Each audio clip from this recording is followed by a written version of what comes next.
ನಮ್ಮ ಅಮ್ಮಂಗೆ ಏನೋ ಹೇಳಿದ್ದೀನಿ ಗೈಸ್, ನಾನು ಹೇಳಿರೋದೇನಾದ್ರು ನಿಮಗೆ ಗೊತ್ತಾಗಬೇಕು ಅಂದರೆ ಫುಲ್ ವಿಡಿಯೋ ನೋಡಿ ಗೈಸ್, ಗೊತ್ತಾಗುತ್ತೆ. Hello guys, welcome back to our YouTube channel, YouTube insta family. Good morning guys. ಅಪರೂಪದ ಮುಳ್ಳಂದಿ ಬಾಬಾ. ಬೆಳಗ್ಗೆ ಹೇಳ್ಬೇಕು, ಇನ್ನೂ ಎದ್ದೇ ಇರಲಿಲ್ಲ. ನಾನೇ ಎದ್ಬಿಟ್ಟಿದ್ದೆ ಗೈಸ್. ನೋಡ್ರಿ, ಇಷ್ಟೊತ್ತಿಗೆ ಎದ್ದಿದ್ದೆ. ಹಂಗೆ ಮನೆಗೆ ಹೋಗ್ಬಿಟ್ಟು ಕಾಫಿ ಮತ್ತು ಊಟ ಮಾಡ್ಕೊಂಡು ಬಂದೆ ಗೈಸ್. ನೋಡಿ ಗೈಸ್, ನಮ್ಮ ಬೆಕ್ಕಿಗೆ ನಾಯಿನೇ ಕಚ್ಬಿಟ್ಟೈತೆ. ಯಾವ ಥರ ಆಗೈತೆ ನೋಡಿ ಗೈಸ್, ಪಾಪ. ನಾನೇನಯ್ಯ ತಪ್ಪು ಮಾಡ್ದೆ? ಹಂಗೆ ಟೈಮ್ ಆಗಿತ್ತು ಗೈಸ್, ಡ್ಯಾನ್ಸ್ ಕ್ಲಾಸ್ಗೆ ಹೋಗೋಣ ಅಂತ ಹೋಯ್ತಾ ಇದ್ದೀನಿ ಗೈಸ್. ಬನ್ನಿ, ಅಲ್ಲೋದ್ಮೇಲೆ ಸಿಗ್ತೀನಿ, ಏನು ಮಾಡ್ತಾವ್ರಂತ ನೋಡೋಣ.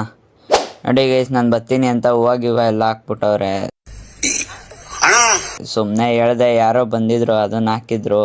ನೋಡಿ, ಇವ್ರು ವಾರ್ಮಪ್ ಮಾಡ್ತಾಯಿದ್ರು ಗೈಸ್. ನೋಡಿ, ಎಲ್ಲರೂ ವಾರ್ಮಪ್ ಮಾಡ್ತಾಯಿದ್ರು, ಟೀನ್ಸ್ ಬ್ಯಾಚ್ ಅವರು. ವಾರ್ಮಪ್ ಎಲ್ಲ ಮುಗೀತು, ಇವ್ರು ಪ್ಲ್ಯಾಂಕ್ ಮಾಡ್ತಾಯಿದ್ರು ಗೈಸ್. ನೋಡ್ರಿ ಯಾವ ಥರ ಪ್ಲ್ಯಾಂಕ್ ಮಾಡ್ತಾವ್ರೆ. ಈ ಹುಡುಗಿ ಲಾಸ್ಟ್ ಟೈಮ್ 15 ಮಿನಿಟ್ಸ್ ಏನೋ ನಿಂತಿತ್ತು ಗೈಸ್. ಈ ಹುಡುಗಿನ ಗೆದ್ದಿದ್ದು ಈ ಸಲ ನೀನು. ಈ ಹುಡುಗಿ ಸೆಕೆಂಡು. ಆಮೇಲೆ ನೋಡ್ರಿ ಗೈಸ್, ಇವರೇನೋ ಬ್ಯಾಕ್ ಫ್ಲಿಪ್ ಕಲ್ತ್ಬಿಟ್ಟವ್ರೆ. ಹೆಂಗೈತೆ ಅಂತ ಕಮೆಂಟ್ ಹಾಕಿ ಗೈಸ್. ನಾನು ಸುಮ್ಮನೆ ಕೂತಿದ್ದೆ ಗೈಸ್, ಕ್ಲಾಸ್ ಮುಗಿಸ್ಕೊಂಡು. ಹಂಗೆ ನೋಡ್ರಿ, ಮನೆಗೆ ಹೋಗೋ ಟೈಮ್ ಆಗಿತ್ತು. ಎಲ್ಲರೂ ರೆಡಿ ಆಯ್ತಾ ಇದ್ದೋ ಗೈಸ್ ಮನೆಗೆ ಹೋಗೋಕ್ಕೆ. ಮನೆಗೆ ಬಂದರೆ ನಮ್ಮಮ್ಮ ಅನ್ನ ಸಾರು ತಿನ್ನು ಅಂತು ಗೈಸ್. ಅನ್ನ ಸಾರು ತಿನ್ನು ಅಂದಿದ್ದಕ್ಕೆ ಏನು ಡೈಲಾಗ್ ಕೊಡ್ತಿದ್ದೀನಿ ಅಂತ ಕೇಳ್ರಿ ನೋಡಿ. ನೋಡಿ ನಿನ್ನ ನೋಡಿ ನಿನಗೆಲ್ಲ ಓ ನನ್ನ ಸೌತಿ